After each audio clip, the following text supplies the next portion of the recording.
Assalamualaikum warahmatullahi wabarakatuh kepada muslimin dan muslimat yang saya hormati dan saya kasihi sekalian. Selamat datang ke channel Tazkirah Viral Podcast. Di channel ini saya akan berikan konten tazkirah yang menarik, ilmu-ilmu yang menarik mengenai Islam.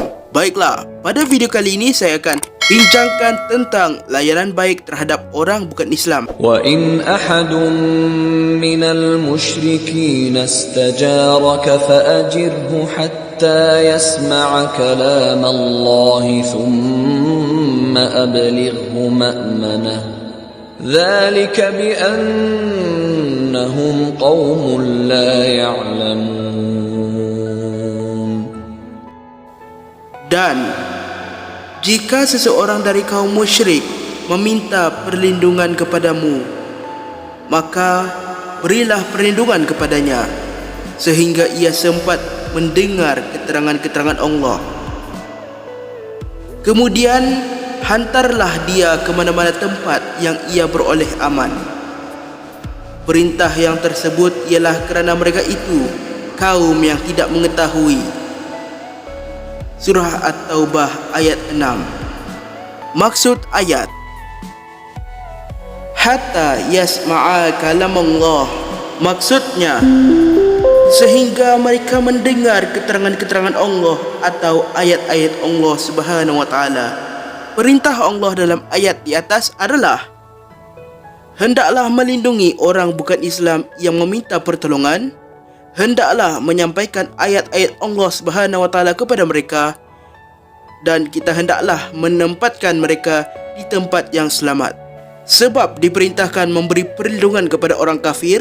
Pertama, kerana mereka meminta pertolongan. Kedua, kerana mereka berminat dengan agama Islam. Ketiga, untuk menyampaikan dakwah Islam. Dan yang keempat, menarik minat mereka supaya memeluk Islam. Cara memberi perlindungan: pertama, memperdengarkan ayat-ayat Al-Quran kepada mereka. Dua, memberi kefahaman yang jelas tentang Islam kepada mereka. Dan yang ketiga, mengamalkan akhlak mulia dalam pergaulan. Bentuk perlindungan yang boleh diberikan: pertama, membawanya ke tempat yang aman. Kedua, memberinya tempat tinggal yang selamat. Ketiga, menjaga keselamatannya daripada dicerobohi. Yang keempat, memberikan pakaian dan makanan kepada mereka. Kesan positif di atas perlindungan tersebut terhadap Islam: pertama, orang bukan Islam berminat memeluk Islam. Kedua, ajaran Islam berkembang. Ketiga, agama Islam dipandang mulia. Keempat, Islam menjadi contoh dan ikutan. Kesan kedamaian terhadap masyarakat: pertama, masyarakat hidup tenang. Kedua, masyarakat mudah menjalankan kegiatan ekonomi. Ketiga, masyarakat hidup aman. Dan yang keempat, masyarakat akan maju. Kesan kedamaian kepada sesebuah negara: pertama, negara akan maju. Kedua, negara akan dihormati. Ketiga, negara kuat dan stabil. Keempat, pembangunan negara dapat dilaksanakan. Dan yang kelima, ekonomi negara berkembang pesat. Kesan peperangan kepada masyarakat: pertama, banyak mengorbankan nyawa orang yang tidak berdosa. Kedua, rakyat hidup dalam ketakutan. Dan yang ketiga, kemusnahan harta benda. Kesan peperangan terhadap negara: pertama, negara huru-hara. Kedua, pembangunan terbantut. Ketiga, negara mundur. Dan yang keempat, ekonomi terjejas. Cara berdakwah yang digariskan oleh Islam: pertama, berlemah lembut. Kedua, dengan cara berhikmah. Ketiga, melalui nasihat yang baik. Keempat, berbincang dan berdialog dengan cara yang baik. Dan yang kelima adalah sedia memaafkan kesalahan orang lain. Nama pertubuhan yang membantu orang yang baru memeluk Islam: pertama, JAKIM, JAKIM. Kedua, Persatuan Kebajikan Islam Malaysia, PERKIM. Ketiga, Jabatan Agama Islam Negeri. Dan yang keempat, Institut Kefahaman Islam Malaysia, IKIM. Peranan badan-badan dakwah di Malaysia: pertama, merancang dan melaksanakan program dakwah. Kedua, menjalankan kerjasama dengan badan dakwah negara Islam lain.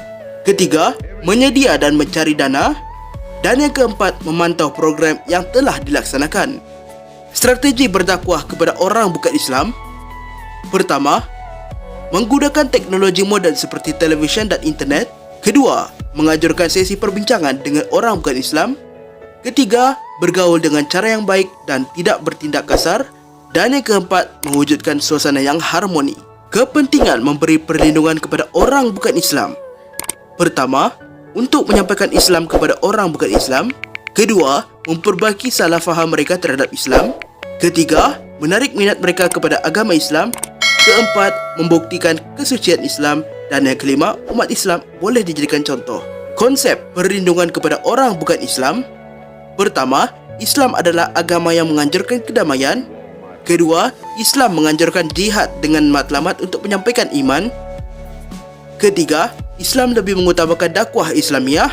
Dan yang keempat, memberi perlindungan adalah satu tanggungjawab seorang Muslim.